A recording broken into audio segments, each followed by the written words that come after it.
All right, so I'm going to turn it over to Henry Price to get us started today. Go ahead, Henry.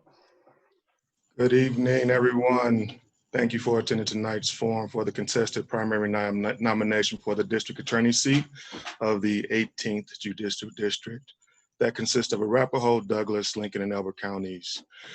This will be decided upon in the general election this fall, but tonight's forum is for the contested seat, the contested primary nomination. And tonight's forum is sponsored by the Colorado Criminal Justice Reform Coalition, ACLU Colorado, Interfaith Alliance, and the Colorado Black Women for Political Action. My name again is Henry Price, and I'm the Community Outreach Coordinator for CCJRC, and I'll be your host for this evening. Candidates and audience, please note, this forum is a C3 public educational event, and this event is for educational purposes only. The views expressed by the candidates do not necessarily reflect the perspective of the sponsoring organizations. The sponsoring organizations have not endorsed any of the candidates participating in this forum. Tonight's forum for the contested primary nomination will consist of a range of questions from decarceration and immigration to equitable housing and racial justice. The agenda for the evening will be for the candidates to introduce themselves in a 2-minute opening by alphabetical order, followed by an opening round of questions facilitated by Denise Meyer and Justin Cooper, followed up by a lightning round facilitated by Meyer, then a final round of questions again facilitated by Denise and JC. Now, in both the opening and closing rounds, the candidates get 2 minutes to answer questions prepared by an independent, nonpartisan panel. And in the lightning round, the candidates get 60 seconds to answer questions sent in by you, the attendees. Now, to submit your questions for consideration, please use the monitored Q&A dialog box. Now, this is a secure submission, and all questions will be screened for inappropriate questions and comments. Now,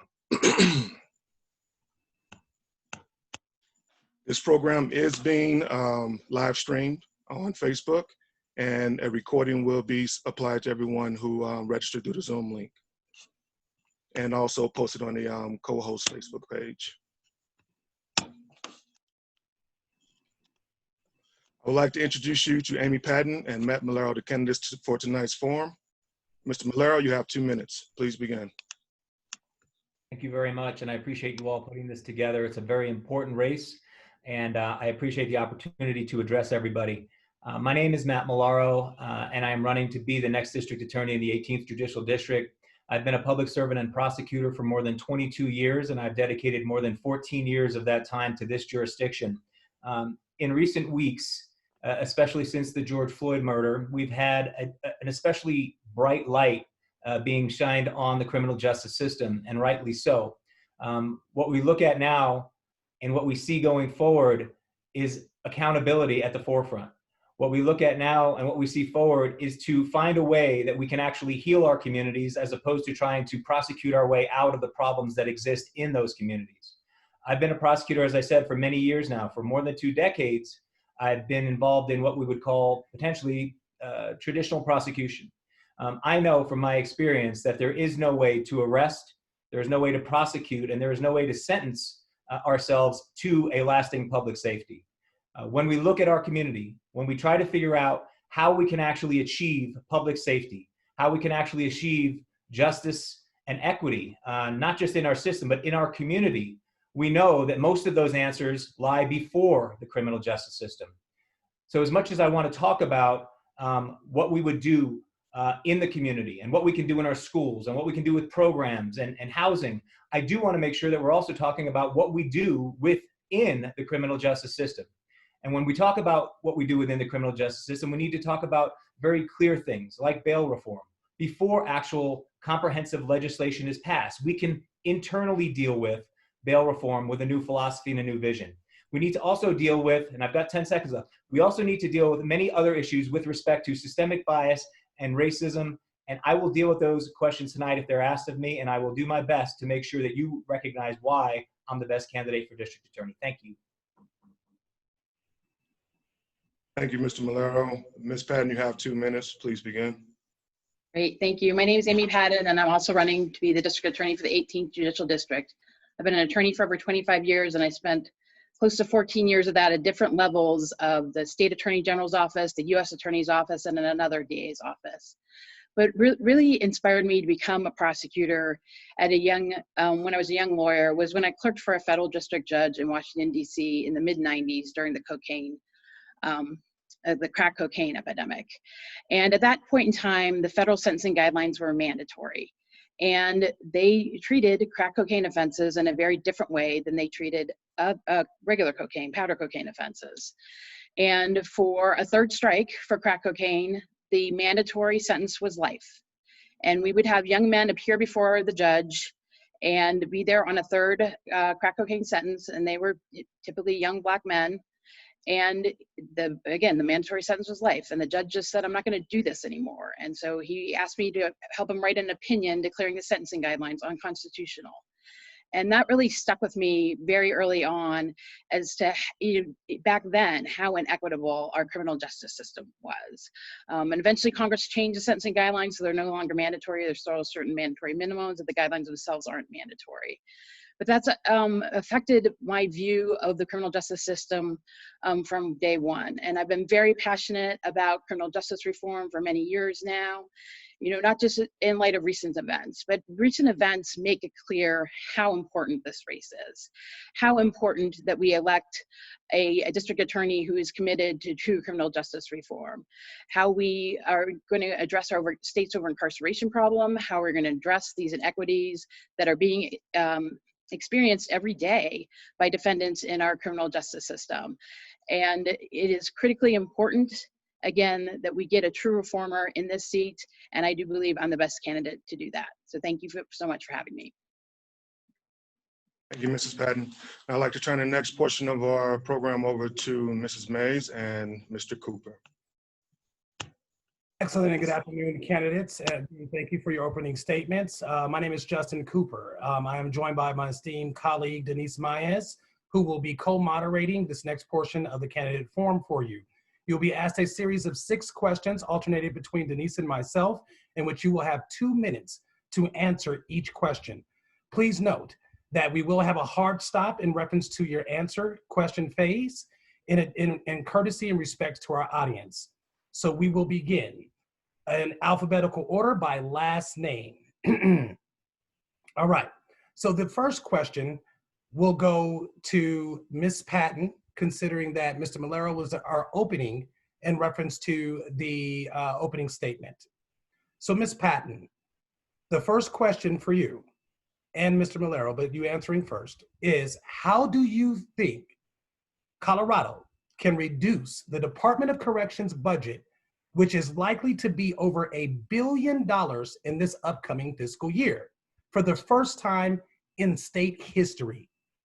If elected, what policies, if any, do you plan to enact in Judicial District 18 that you believe would have an impact on the growing Department of Corrections budget?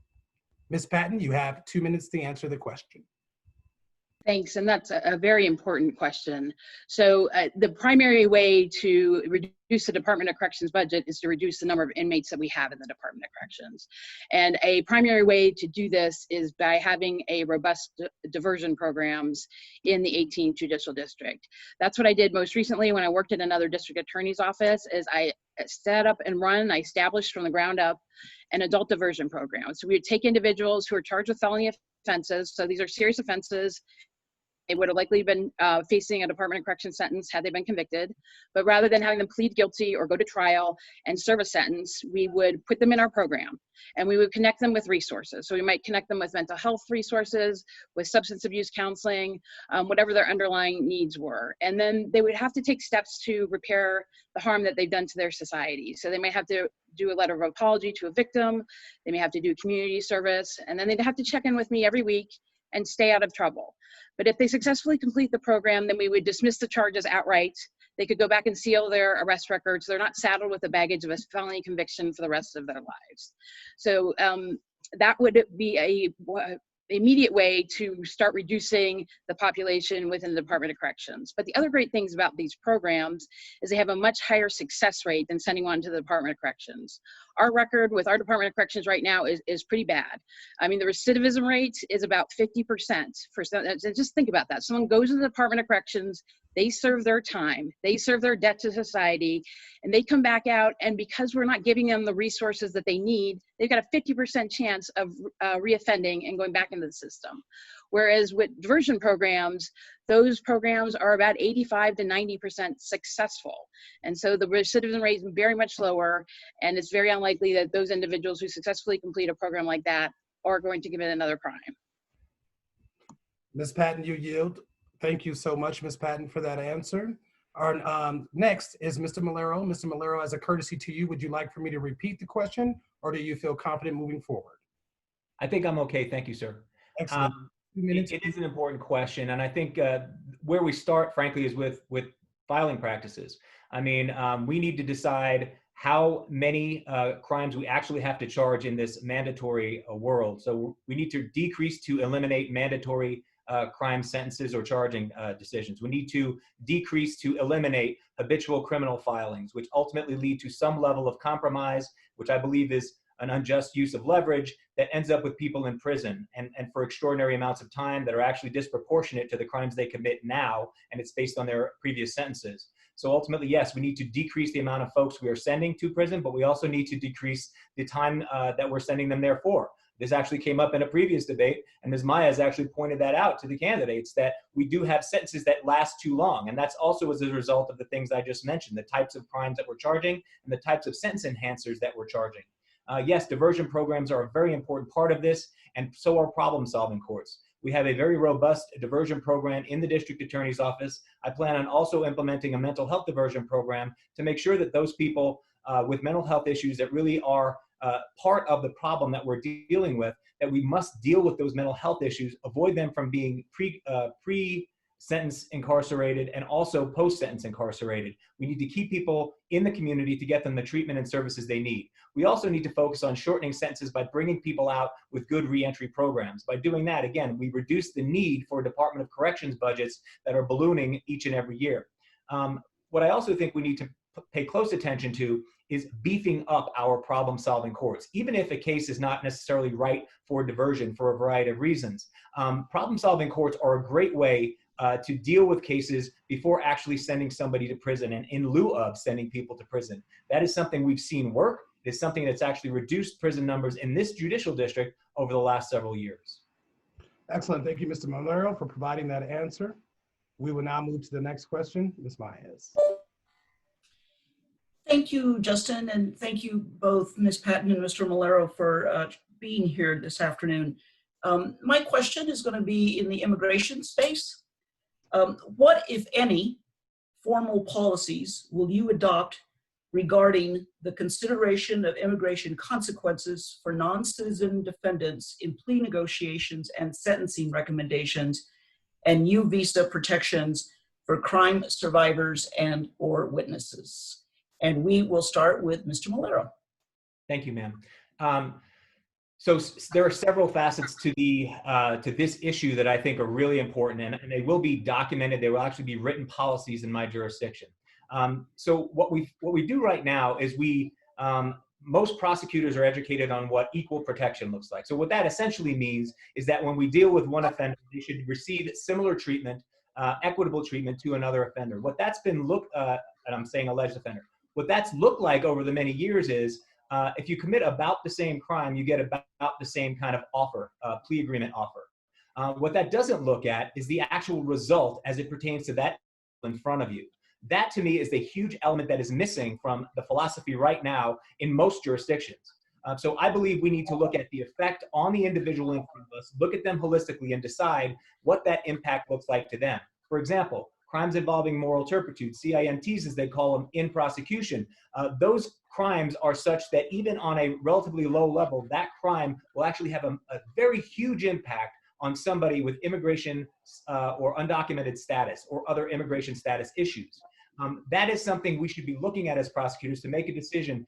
Is this a case that we really need to stick to the exact facts, or can we do something that leads to more equity with respect to the person in front of us, which will ultimately have a ripple effect, a positive ripple effect on the community, on the family, job, etc. So that's something we need to be doing there. When it comes to U visa protections, I've said this before and I'll say it over and over again. Right now, I am in charge of the U visa applications in our office. I have granted, or not granted, certified hundreds of U visas over my last several years. What I believe we should be doing as prosecutors is that we essentially should be mandated, if somebody fits into the helpfulness category, not to use our discretion. We should say, yes, as a result of you being in this status and helping us as prosecutors or helping your community in reporting a crime, you should be given that status. So I believe certification should be closer to mandatory than discretionary.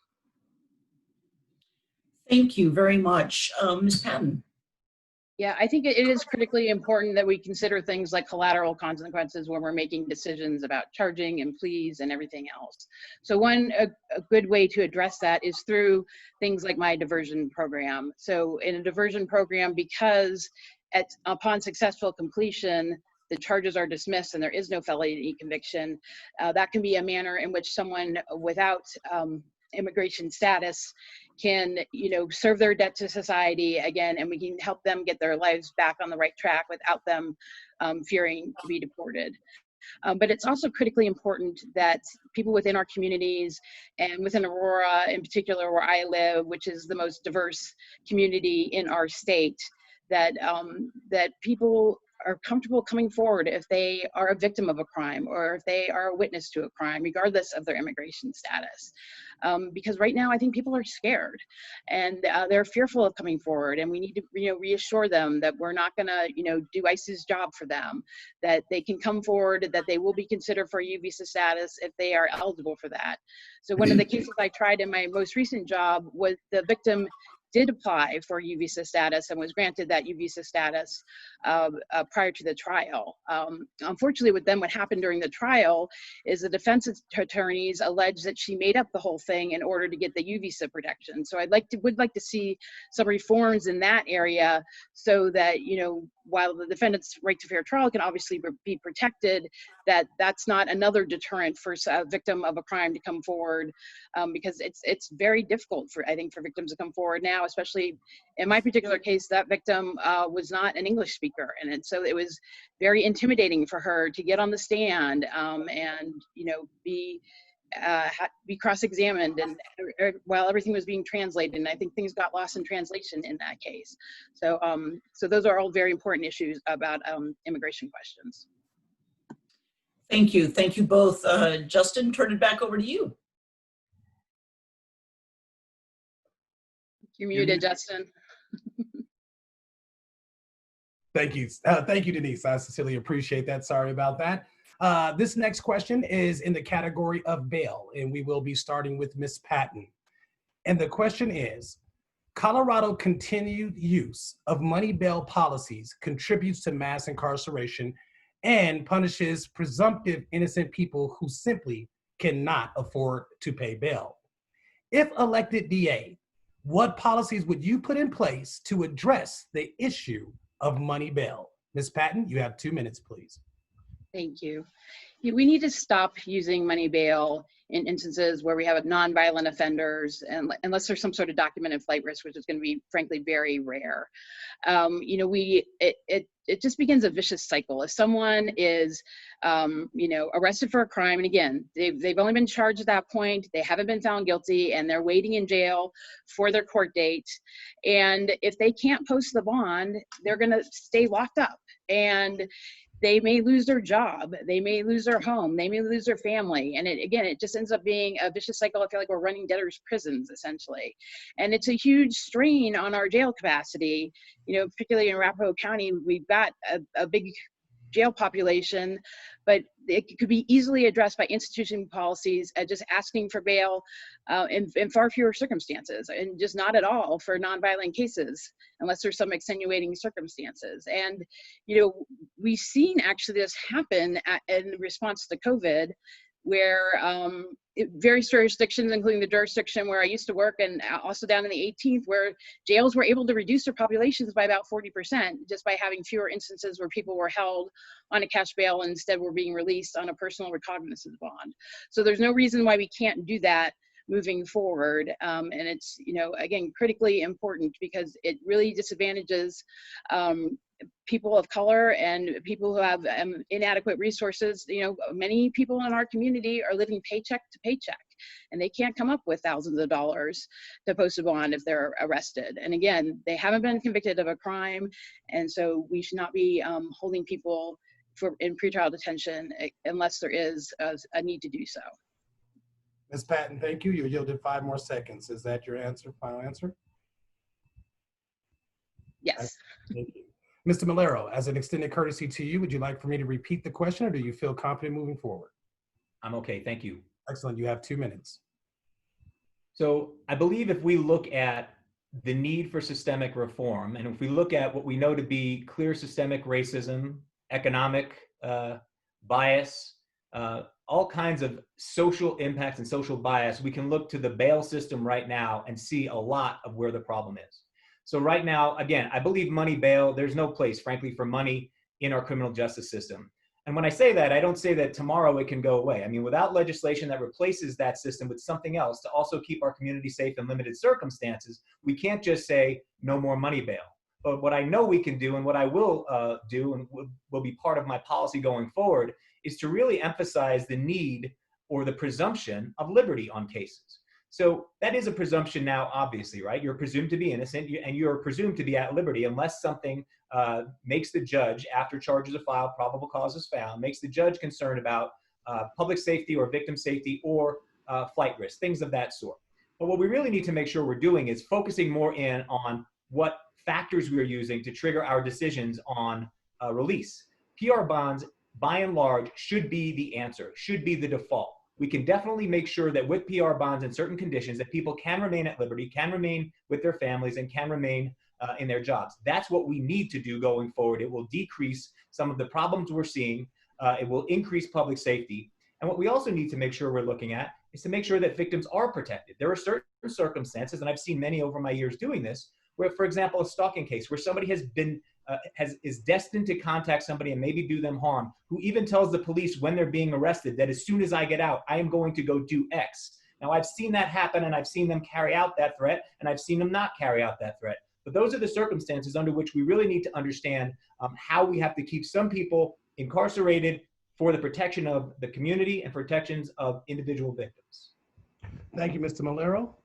And I'm going to pass it back over to my colleague, Denise. Thank you, Justin. This is the next question, and I think we'll start with you, Mr. Molero, and it's interesting because you kind of touched on this question a little bit in answer to the first question, but this will give you another opportunity to elaborate. So from district attorneys control or substantially influence when diversion is afforded and offered and what programs are available. Are you satisfied with how diversion is used in JD18? And if not, what changes would you seek to make it of greater use or to enhance it? Thank you for that question. And I want to make it very clear because I'm so very proud of the staff that works in our juvenile and adult diversion department. I am very satisfied with the work they are doing, but I am not satisfied with all we are doing in diversion. I think we need to expand our use of diversion in ways that we haven't before. I believe the last stats I have are about 30-ish% of all juvenile filings are diverted to our juvenile diversion unit. It's a big number, but frankly, it's not big enough. We have looked at our juvenile diversion program. We know that we can do more. And the way we do that is by changing our criteria, allowing people to come into that program to get a benefit, and changing what success looks like. If we always want to maintain basically a perfect record on diversion, then we might only accept people without any blemish in their history or any problems with instability in their families. That's not the way I see diversion. I see diversion and restorative justice and all of the things that our wonderful therapists are doing in this program as the way to help kids do better. Now, I'm talking about juvenile diversion, and that's my main focus, but they also do incredible work with adults. When we talk about diversion in the 18th Judicial District, this is not just you come in, we send you off to some classes, and then we give you a certificate and the case isn't filed. We actually work hand in hand with juveniles and adults, with their families, with substance abuse providers, with treatment providers of mental health. That is something we need to continue doing, and we just need to offer it to more people. The way we do that is to change the way we refer people, to do a blind referral process, which will happen when I take over. It hasn't happened yet, but we have changed the way we look at these cases in light of recent determinations. So we start by looking at a kind of a decision matrix, and then over time, in my opinion, what we really need to do is to take any implicit bias out of those determinations, giving more people the opportunity, kids and adults, to benefit from diversion. And I yield the rest of my time. Thank you, Mr. Molero. Ms. Patton, diversion programs in JD18. So the information that, well, first of all, there's very little information available about the diversion programs on the JD18 website right now. And so I think more information needs to be available to the public. It's my understanding that the adult diversion program only has about 50 individuals in it at any point in time. That's about the same size of the program I had when I worked in the 5th Judicial District, which was a much, much smaller judicial district. So when the district attorney up there hired me to start that program, we agreed that we were going to try to divert 10 to 15% of our felony filings.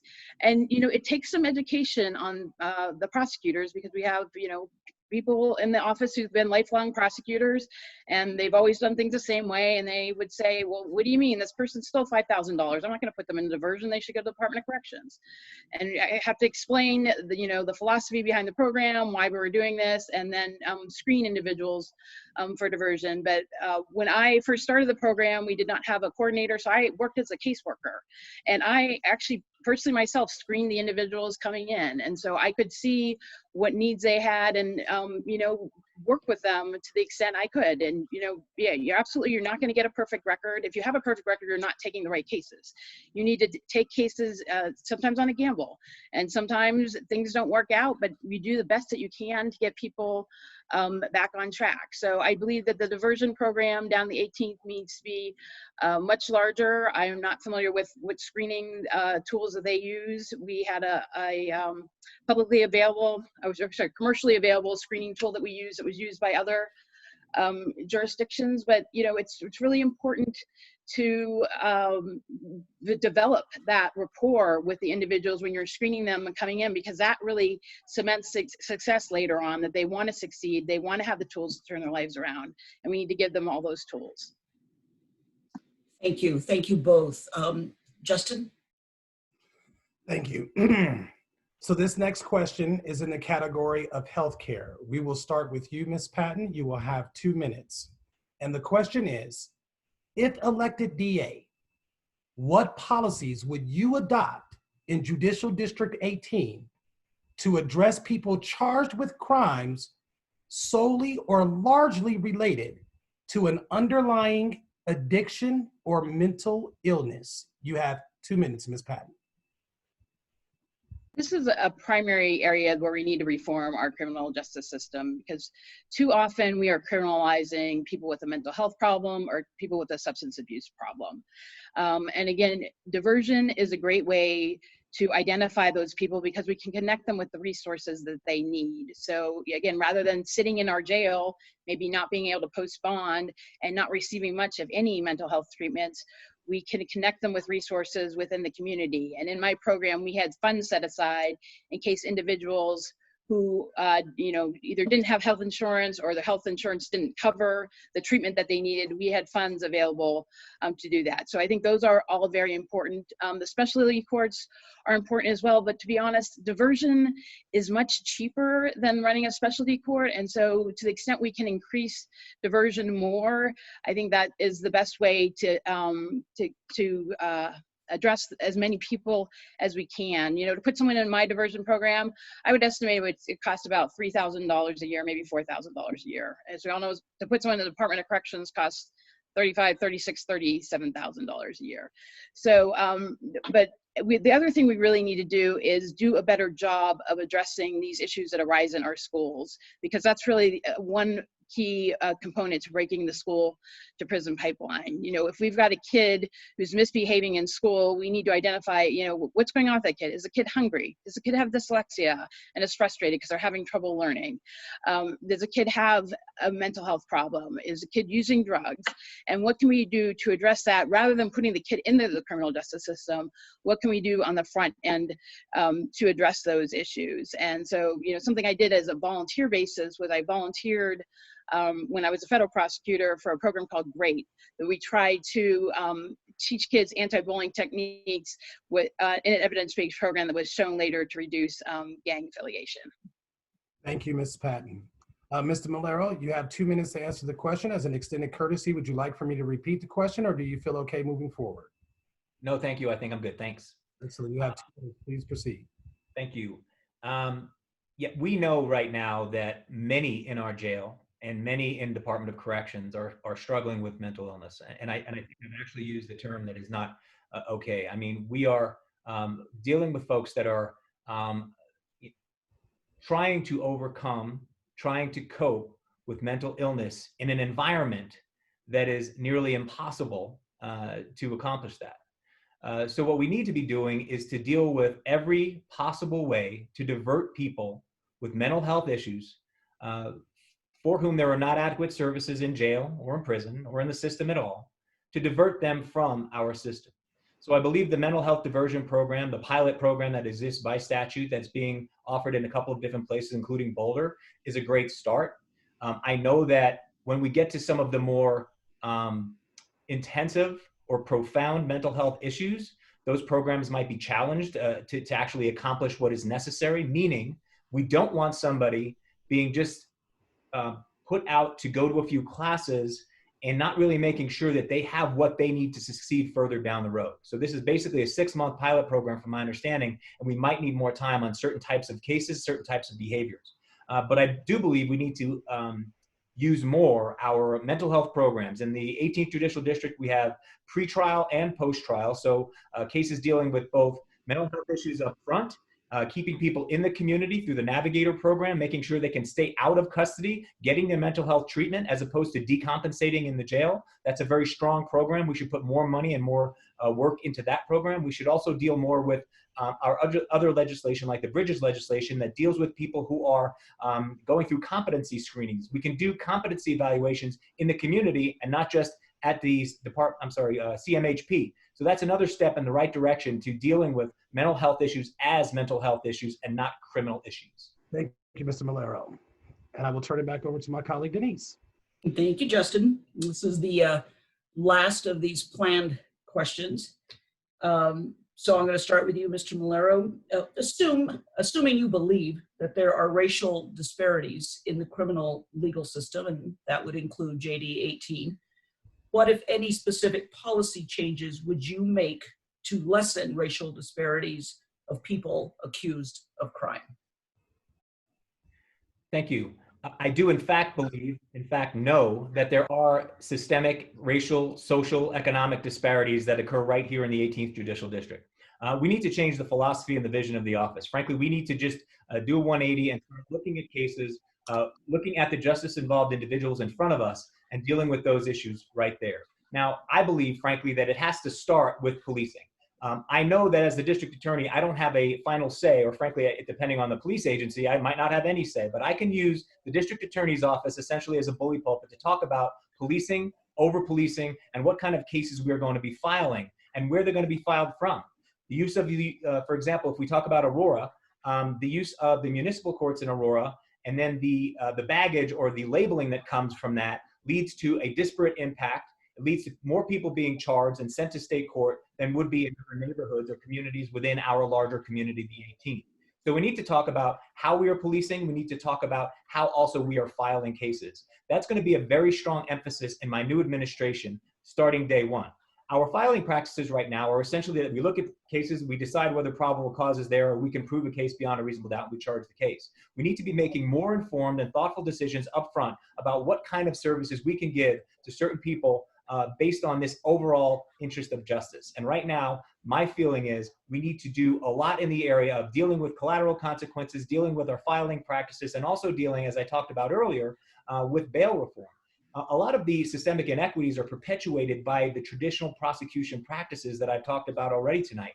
We need to change those practices. We need to really put front load resources in. So if a case is actually going to be filed, let's say we couldn't keep this case out of the system, which I think is a good way to impact this, to keep some cases out and in diversion.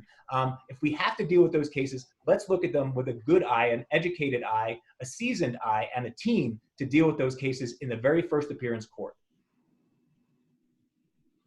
Great, thank you, Mr. Molero. Ms. Patton.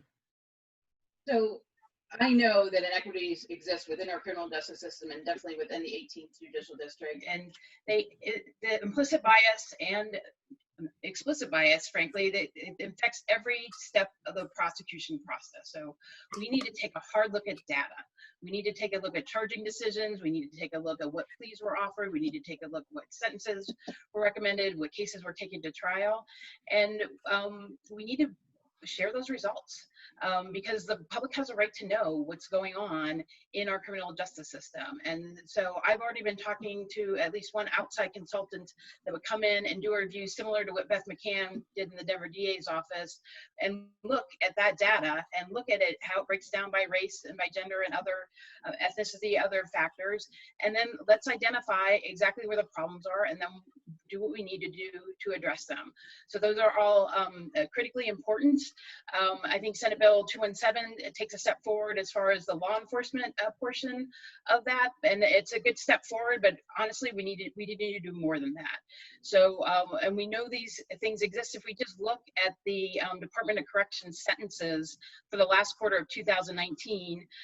Although blacks make up about 11% of the population within JD18, they make up almost 2.5 times that percentage of the individuals who received, defendants who received a Department of Corrections sentence. So just looking at that data alone, we know it's there, and you know it's not an explanation to say that people of color commit crimes at different rates. That's not correct. You know, we saw that the stop and frisk policies in New York, when New York City was defending those policies, they tried to make that argument. And the judge rejected them, and rightfully, because they were stopping people of color at a much greater rate. And that's why they had more instances where they found a person of color with a weapon on them or engaging in something else. So it's very important that we do this.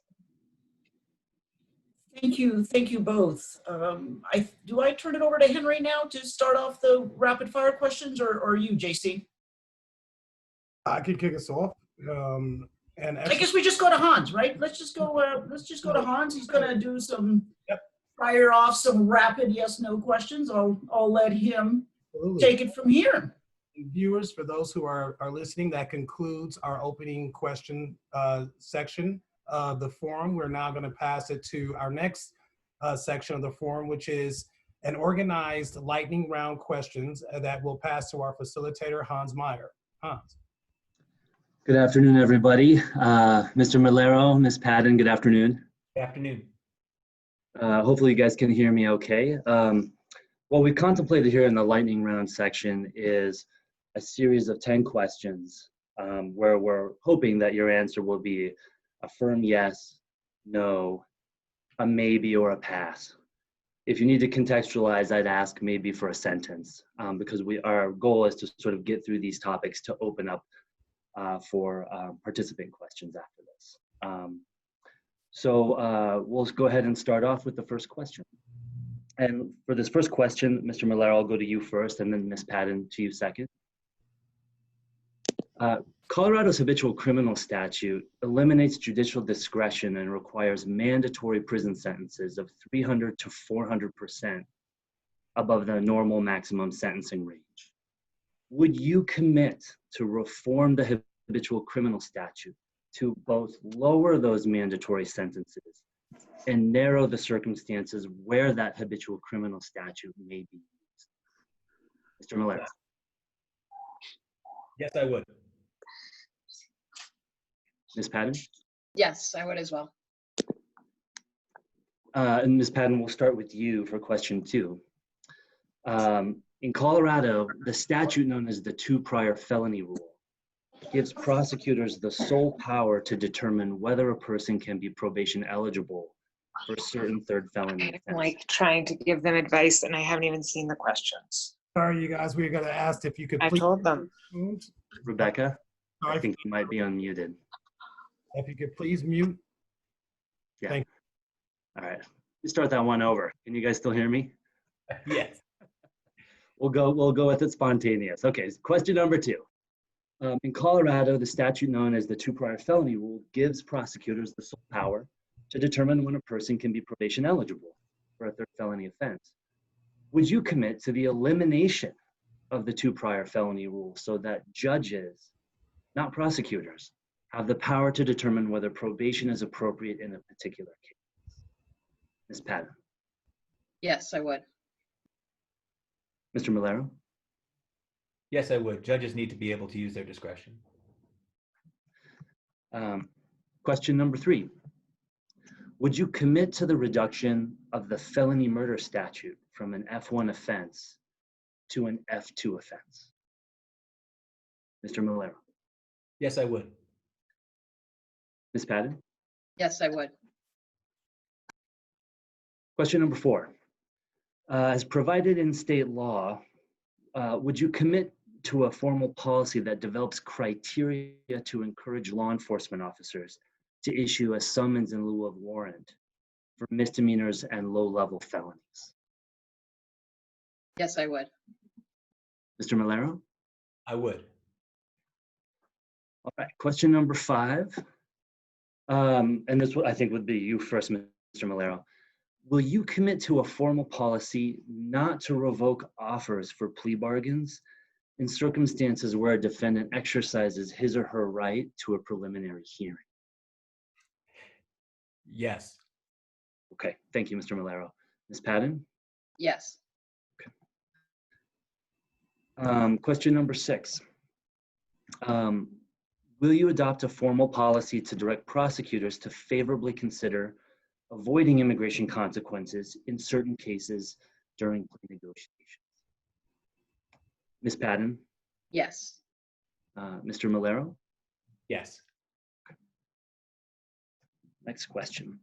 Will you commit to track and release race and ethnicity data in prosecutions and permit an independent source outside of the district attorney's office to review that data and make available recommendations both to you and the public to help reduce overrepresentation by race and ethnicity? Do I go? Yes, you do, Mr. Molero, sorry. Yes, subject to any issues with respect to confidentiality of information and personal privilege, yes. Okay. Ms. Patton? Yes. Next question, and this would be for you first, Ms. Patton. Will you commit to swiftly and thoroughly investigating officer-involved killings to determine if criminal charges against those officers are warranted? And where charges are not filed, make your investigation and findings publicly available? Yes, I commit to that. Mr. Molero? I commit to that, and I've also issued a policy with respect to that.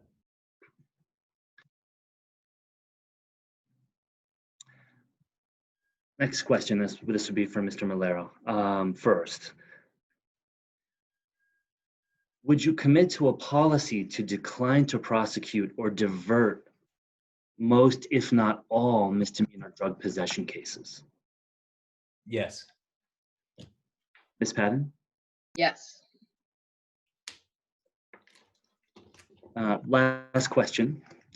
Will you commit to a policy to decline to prosecute or divert the majority of juvenile cases related to nonviolent offenses, including fights, drug possession, disorderly conduct, property damage, and other miscellaneous offenses?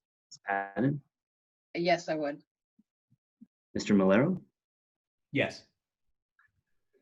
Well, I think that gets us to the end of the lightning round. I think that I pass this back to you, Justin. Sure. Thank you to the candidates. Thank you. Thank you to the candidates for participating, both candidates in our lightning round phase of this section of the forum. Next, we will be pivoting to the question and answer phase from the audience. And I will pass to my colleague, Ms. Denise Myers to answer the first question to candidates from our audience. Okay, and I think we're going to start with Mr. Molero. We got some really good questions from the audience, so this will be fun. Are you educated in the science surrounding adolescent brain development and the agreement amongst scientists that brains do not fully develop until mid to late 20s, and that this often occurs later in young men? If you are aware of this science, how could you think you are qualified for this position? That's okay. If you are aware, will you commit to end the practice of charging juveniles as adults because, among other things, this practice is unsupported by brain science? Mr. Molero. Sure. I do understand the science. I've actually read the science and I've been reading it for several years. I agree primarily with the science. I'm also somebody who's charged with public safety. So when we look at the laws in front of us and we look at the juvenile justice system we have, I can answer the second part of that question. Right now, if I was to tell you that I would never file against a juvenile, so 17 years old, a 17-year-old person who committed multiple homicides, using some actual anecdotes, somebody who maybe dismembers their victim, I would be telling you that I would charge that person as a juvenile, prosecute them as a juvenile, and they would potentially be back out in the community between 3 and 7 years. I know that that's not safe.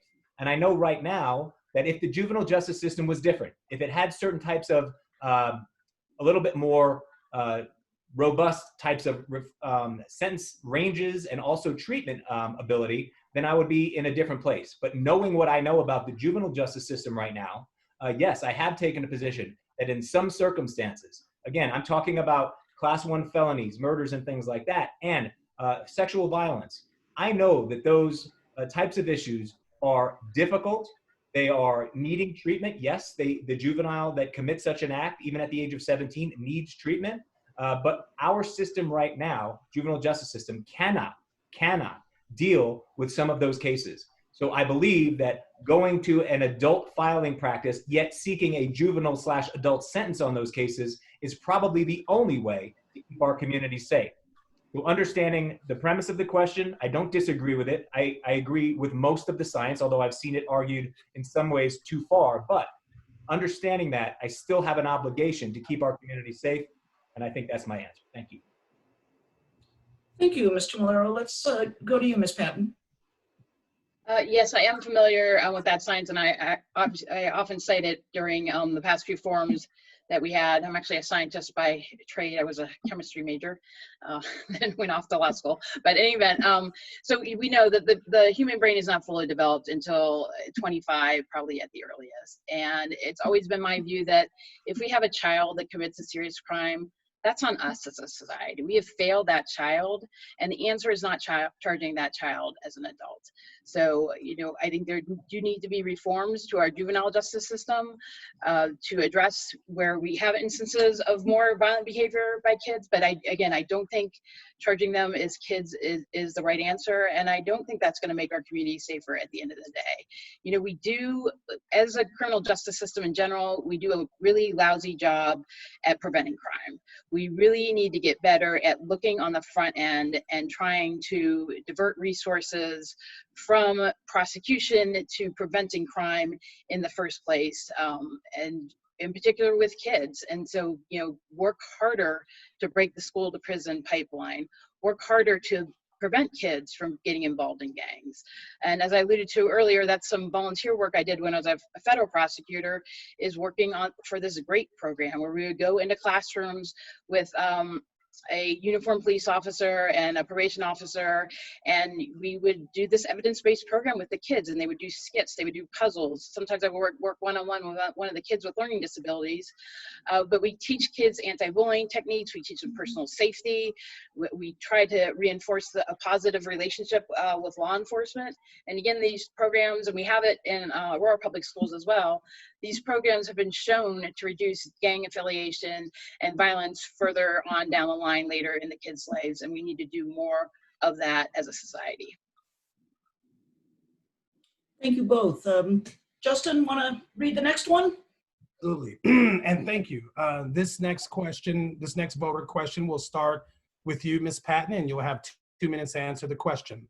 The question states, do you believe Bill 217, ending policing as we know it now, both from a positive and a negative impact? Do you believe that Senate Bill 217 will do that? You have 2 minutes. Okay. I don't believe it will end policing as we know it now. I do believe it's an important first step to reforming our policing practices. You know, but we all know we have antiquated police practices that disproportionately affect people of color. And that could range from anything like a citizen's arrest statute, like we saw the perpetrators in Ahmaud Arbery's case allegedly trying to use. Those are completely outdated and antiquated. There's no reason in this day where everyone has a cell phone, and we know one of the perpetrators had a cell phone because he was filming the whole thing. You could pick up a phone and call 911 rather than try to self-effectuate arrest. We saw no-knock warrants in Breonna Taylor's case. And so there's lots of reforming that needs to be done. And again, SB 217 is definitely a step in the right direction. But a lot of these are also going to fall in the local jurisdictions because we've got a bunch of different local jurisdictions. We've got Aurora Police Department, we've got the Arapahoe County Sheriff's, the Sheriff's Departments in all the other 4 counties within our district. And, you know, they're going to be working to make reforms at their individual department levels. And so that will happen as well. So I do believe SB 217, again, is a step in the right direction. And critically, we do need to start collecting more data. So, you know, I know George Brockler got on the Centennial Town Hall meeting last night and just said it's never going to work and was naysaying it. And, you know, I think it will work. I think it will make improvements. There is going to be more work to do beyond that, but we definitely need to take the first step forward. And again, tracking this data is going to be key because that's how you show people that don't believe there is a problem that there is a problem, and then you move forward to address the problems that we have. Thank you. Thank you, Ms. Patton. Mr. Molero, you have 2 minutes. As a courtesy, would you like for me to repeat the question, or do you feel okay moving forward? I'm okay, thank you. Excellent. You have 2 minutes. Please begin. So 2217 does in fact change the way police practices look. And obviously in the area of mandatory body cams for all agencies, I think within a couple of years, and mandatory use of those body cams on any interactions with the public, de-escalation versus escalation tactics, less lethal, limitations on less lethal ammunition and weapons. These are all steps in the right direction. They clearly do change the way the police practice. I think, however, and I think it's a great step in the right direction, and I love that it was a bipartisan effort to get there. I think that more can be done locally by district attorneys, however, and let me explain what I mean. Right now, we have, for example, officer-involved shooting statutes that require certain types of investigations. We need to make sure that the spirit and not just the letter of that legislation is followed by our local law enforcement agencies. I've already talked to, and this was a while back, I talked to the deputy chief at the time, who's no longer with the Aurora Police Department, about the way that they're investigating cases in Aurora and Denver. And this is not a slam on anybody doing the investigations. This was a decision made at the highest level in Aurora that they would do these investigations just assisting one another. Denver and Aurora working together to assist each other.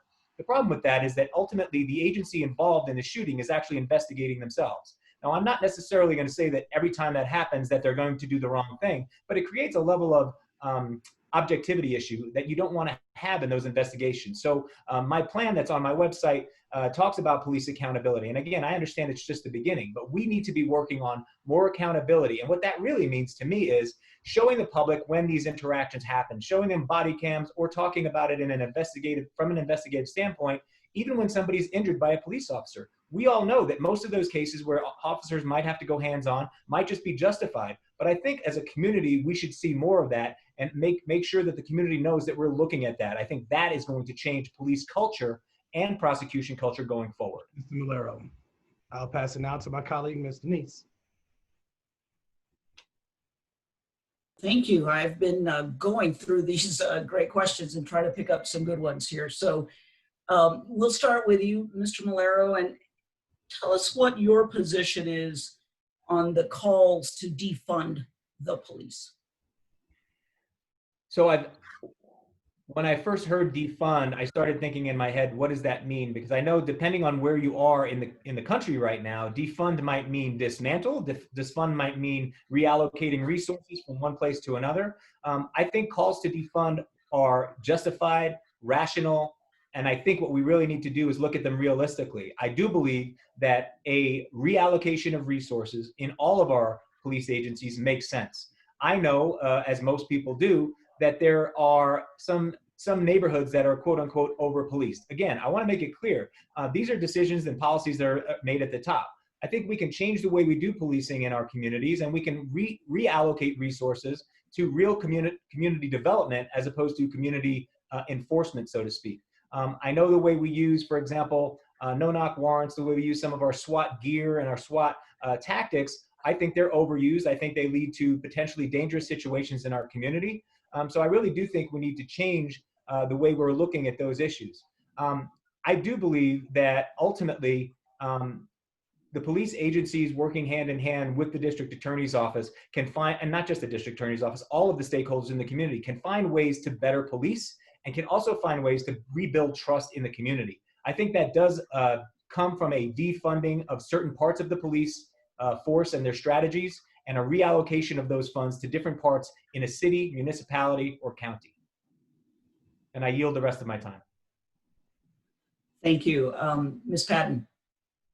Yeah, I agree. It's critically important that we start to reallocate those resources and that we demilitarize the police. We've just seen too much, even in Denver, in response to peaceful protests, tear gassing and rubber bullets, and those are still military tactics. They're very dangerous to use, especially during a pandemic, and rubber bullets can kill. We've heard stories of serious injuries during that, and so we need to work closely with the localities. But again, this is going to be something that comes down to different localities, and I will work closely with the city of Aurora, the city of Centennial, and I have endorsements from Aurora city councilors and Centennial city councilors and Aurora Public School Board's members, and work with them about what the best way is to reallocate those resources within their jurisdiction. But another thing that we did in the jurisdiction where I used to work is we used more co-responder teams when an initial call came in. So if a certain type of 911 call came in, rather than just sending the police, we might send a police and a mental health provider. And in many cases, those could be quickly de-escalated. It might be apparent when people arrived on the scene that the police really weren't needed there at all, that the individual was really having a mental health crisis, and that could be resolved without someone being taken away in handcuffs. And in fact, I had a case in Diversion where that happened. There was a young gentleman, he was suicidal. He had a knife, he had kicked the cat, and the police were called, and he was in fact suicidal, but he was taken away in handcuffs because there was no mental health professional on the scene to identify that. And I actually went to the jail and screened him for diversion.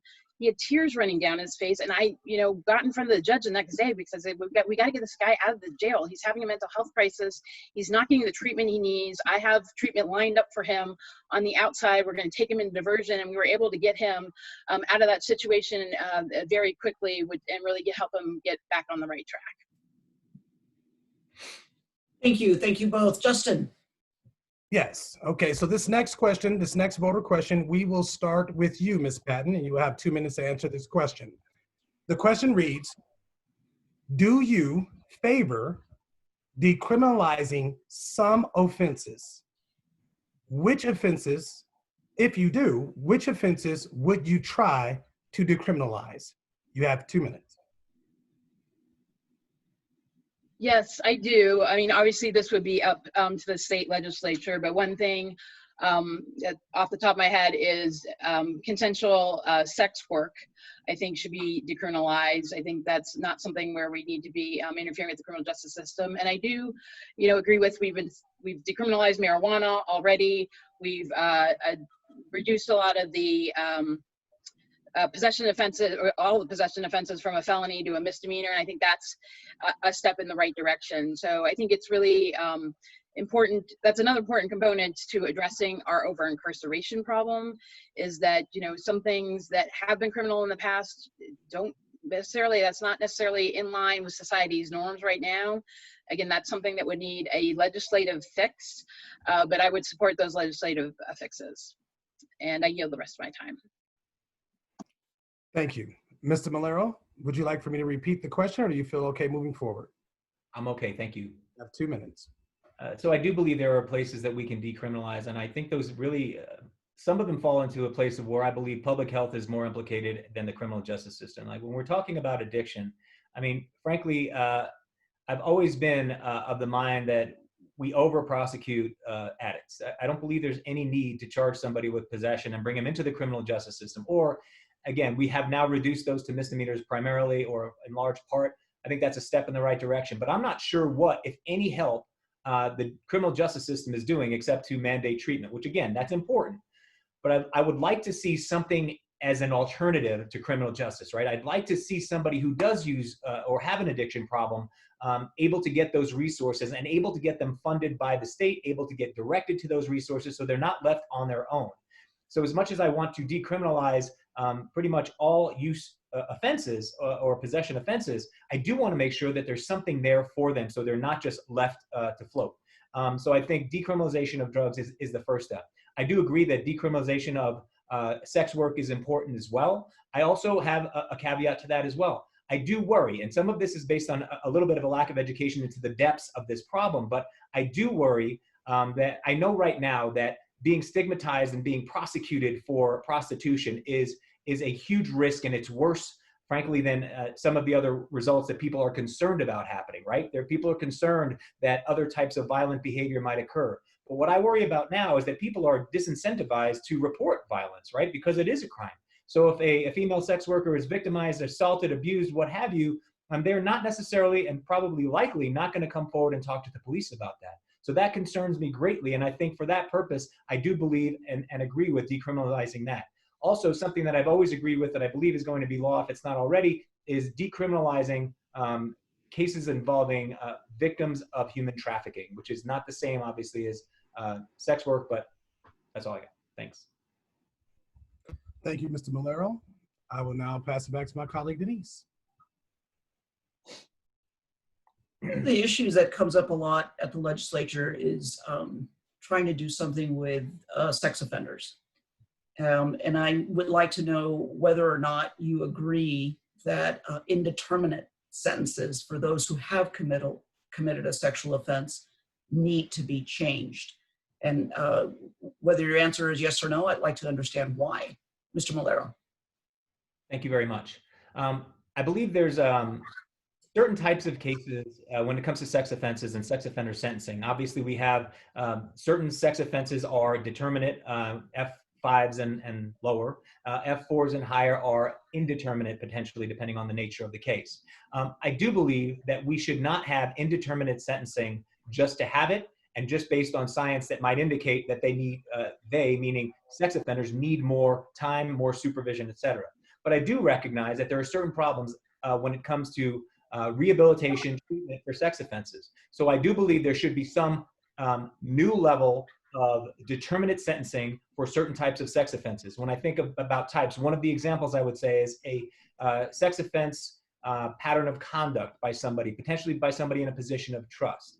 When we have cases like that, that would indicate that that person has been pervasively and habitually sex offending against children, for example, to me, that is a type of offense and a type of offender who, frankly, the regular parameters, let's say an F4, for example, 2 to 6 years is not enough. And frankly, 1 to 12 or up to 12 might not be enough. So I would like to look at, explore that, and I'd be willing to talk and maybe even testify about that, expanding the time frames that we're dealing with if we are going to make those determinate versus indeterminate sentences. I also believe the problem, one of the big problems with indeterminate sentencing is that those types of sentences or that sentencing option is used as leverage. One of the big things that I've talked about since the beginning of this campaign and even before is I don't like mandatory sentences, habitual sentences, and other types of sentences being used as leverage to gain a result. I don't think that's an appropriate use of prosecutorial discretion, and I think it leads ultimately to results that are quasi-involuntary. Thank you. Ms. Patton. Yeah, so, there's a tough balancing issue on this particular topic, I think, because, the studies have shown that sex offenders, many of them, it's just so hard to get them adequate treatment to help address the issue. And we obviously don't want someone who is an habitual sex offender, particularly if they're preying on young children, to be on our streets. But, I agree with Ms. Molero that, we shouldn't be using indeterminate sentences in plea negotiations, that we need to be giving, frankly, more discretion to our judges. Just like our mandatory sentencing minimums in the federal system in the 90s went away. I mean, I just think judges need to be able to take a case-by-case basis. But, I also am really concerned about charging kids with sex offenses. So one of my diversion clients was an individual, he was homeless. He was living in a camper, but had no permanent home. But he had been charged with a sex offense when he was 13 in a position of trust, and then he got arrested because he moved while he was homeless, and he couldn't register his address, and didn't go to the sheriff's office, unfortunately, to give a new address. But it was a very sad case, but he had sex with his sister when he was 13. And so it was charged as a position of trust offense. And it was just, a very sad story, because I, interviewed him personally when we took him into the program. And, he just had a lot of trauma in his life, and, had really worked to turn his life around, had, gotten married and had kids of his own, but then lost his job and then ended up homeless. And it was just, this just terrible story of events.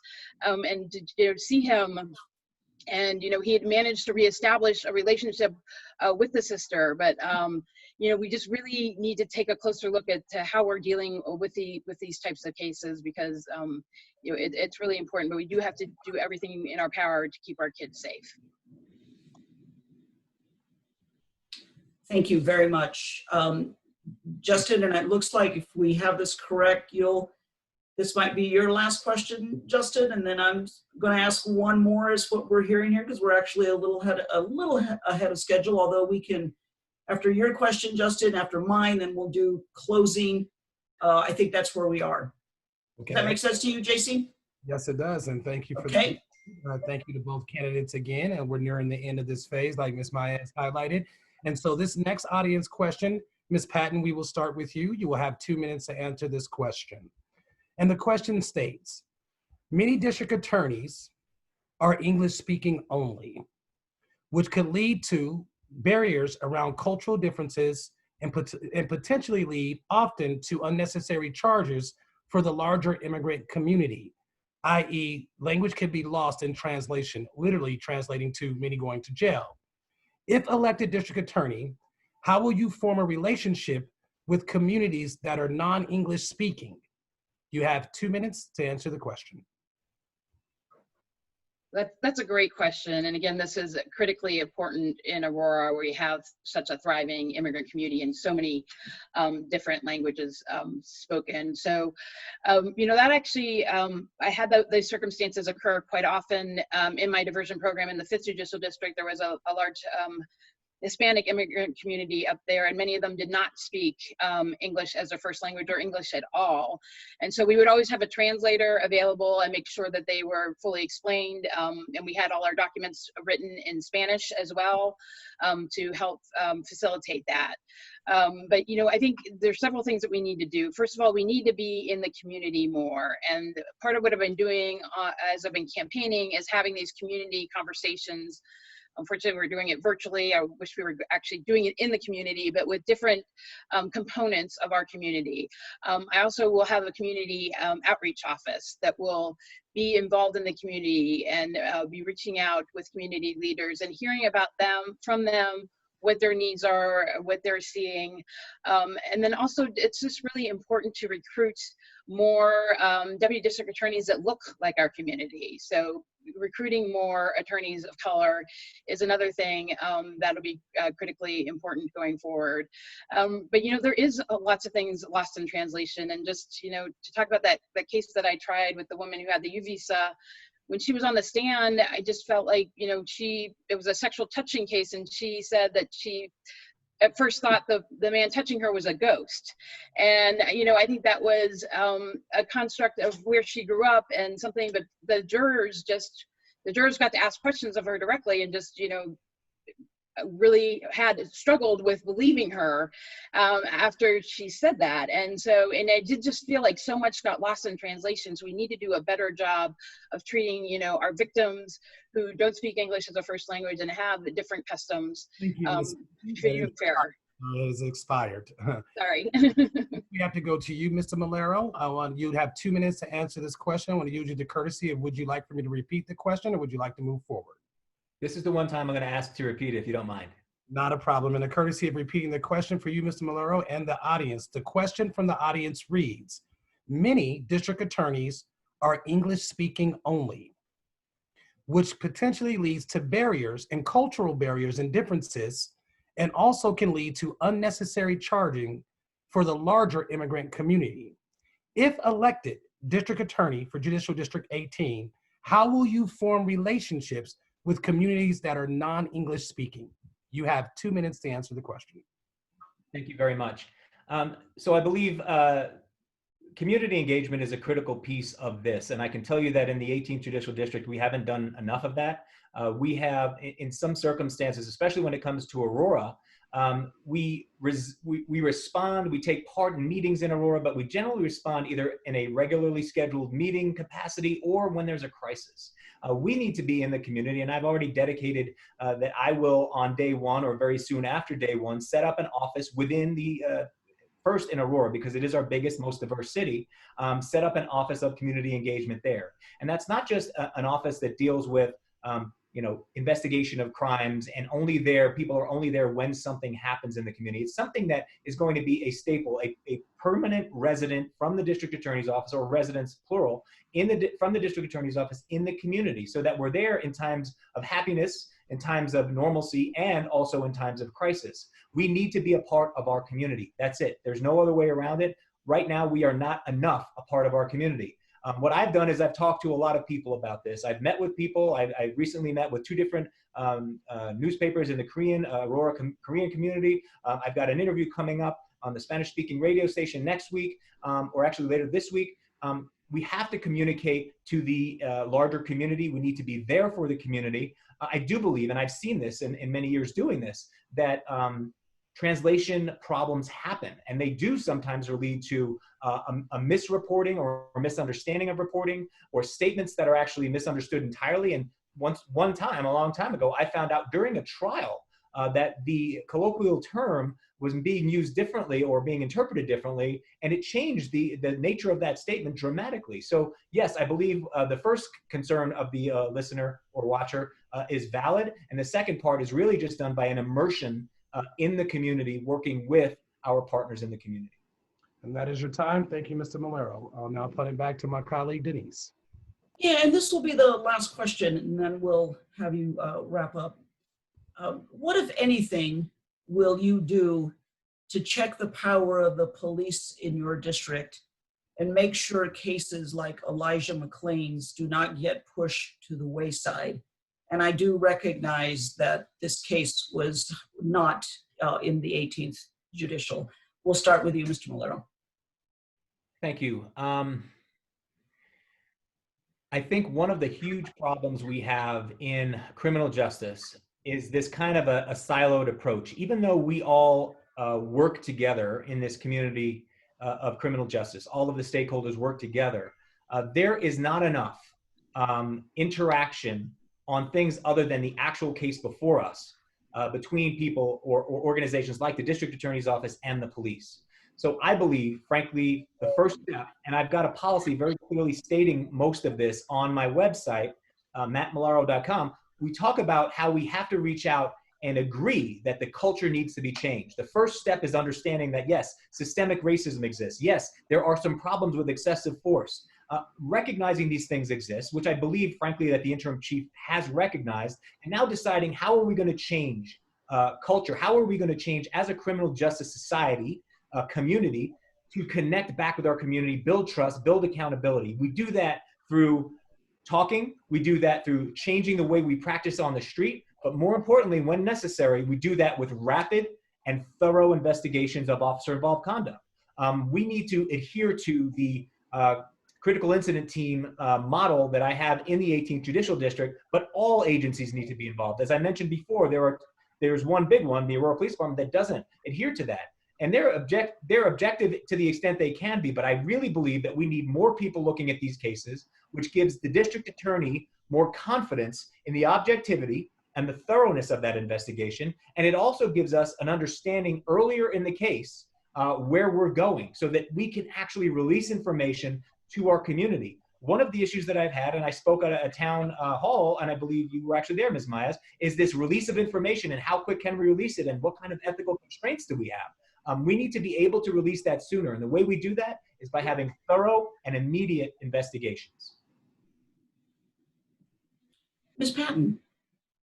Yeah, so issues like this need to be addressed both on the front end and the back end. And so the front end, involves a better training, a lot of the reforms that we're seeing through SB 217, as well as, our police department just recently revamped its police directives. So, when I was at the U.S. Attorney's Office, I was the federal law enforcement coordinator for the entire state when I was the third in command at the office. And in that role, we did an annual training for law enforcement across the state, but then also I would go and talk to individual groups of federal law enforcement officers, and they were always, frankly, happy to have me come and talk to them. And so I think, doing more things like that are really important. But then when we do have cases of police misconduct, we need, the police to know that they're going to be held accountable, and the public needs to know that too. And so one thing, I would prefer to see, but again, this would require a change from the state legislature, is to have a specialized unit within the Attorney General's office that looks at cases of serious police misconduct. Because right now we've got variance among the different districts about how those cases are handled. The public maybe perceives different differing views as to how or whether or not they'll be prosecuted. And if we had a unit like that, first of all, they're gonna be one step removed. They're not gonna be working with these officers day in and day out. And so that appearance of conflict will be removed. But they can also be individuals that specialize in these types of cases, and then we would have a uniform standard of prosecution around the state. So there are other states where we've seen this happen, and just as an example, in George Floyd's case, the Hennepin County District Attorney originally only charged one of the 4 officers, and only with I think third or second degree, I'm forgetting now. And then when the AG stepped in, he elevated those charges and then charged the other 3 officers. Sorry. Thank you both. I don't know who I'm turning it over to now, you, Justin, or Henry? Yeah, there you go, Henry. Thank you. Thank you both. Our host. Thank you to our moderators for this evening, Mrs. Myers, Mr. Cooper, and Hans. Now we will have a 2-minute closing by each candidate in reverse alphabetical order. Ms. Patton, you're first. Great. Thanks again so much for having this forum. This is, critically important. As the biggest district or judicial district within the state, this race is very important, and I think the public is screaming out for new leadership and true criminal justice reform, and I truly do believe that I am the best candidate to do that. I have experience implementing actual criminal justice reform, from running my adult diversion program, from working on an implicit bias curriculum when I was a federal prosecutor, and I will bring all those things to the 18th Judicial District. This is a critical moment in our country's history. We have seen now exposed the racial inequities and injustices that exist within our system, and the public demands that they be addressed. And therefore, this district attorney's race is so important. It has received so much attention, and criminal justice reform leaders and people that support progressive prosecutors have lined up behind me. So I have the endorsements of the Colorado Working Families Party. I have the endorsement of Bernie Sanders. I have the endorsement of Joe Salazar, of Julie Gonzalez, of Ed Perlmutter, of the Colorado Black Women for Political Action, because they all know how critical this race is. And this is a seat that we need to win and put a true criminal justice reformer in this seat. And I'm so honored to have those endorsements and to have people recognize how important this race is. We are 1 week away from the election, so a week from today, probably by the end of the night, we will know who the Democratic nominee is for this this DA race. And I fully believe I am the best candidate to win the general, and I'm the best candidate to bring true criminal justice reform to the 18th Judicial District. Thank you. Thank you, Mrs. Patton, for that answer. Mr. Molero, you have 2 minutes. Please begin. Thank you. Yes, thank you very much to everybody for moderating and putting this together. Very important forum. I really appreciate people's focus and thought when it comes to this race. We recognize as a society that criminal justice reform is necessary. What we really need to understand is how to accomplish criminal justice reform.